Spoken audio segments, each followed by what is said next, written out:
大家好，我係 LEGO Anka，我今日嚟咗大阪嘅 LEGO 嚟。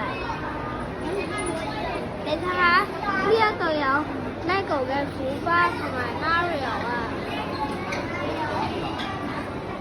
我而家行入去啦。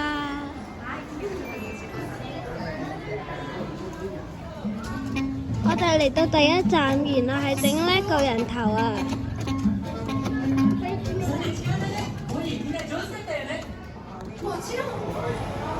我哋而家嚟呢一度玩 Kingdom Quest 啦。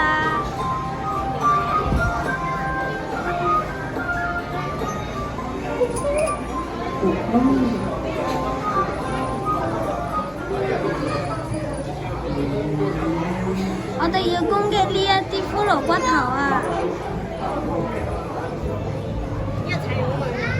我哋而家就玩呢一個巫師飛天車啦。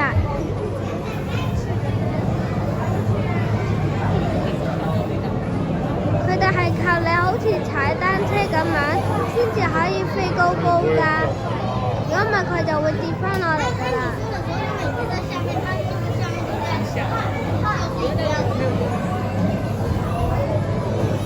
大家要努力踩啊！呢度會有一啲係要額外俾錢嘅活動啦，譬如呢一個 workshop 咁樣，仲有呢一個 LEGO Race。當然唔少得仲有呢度嘅自由創作區啦。我最中意玩嘅就係呢一度啦，因為呢一度砌完架車之後呢，仲可以過去隔離嗰一度比賽㗎，睇下就可以睇下你架車夠唔夠快㗎啦。呢一個 LEGO 零仲有呢一個4D movie 㗎，仲有3度揀添。之後大家如果嚟入大阪嘅時候，可以過嚟 LEGO 嚟睇下㗎。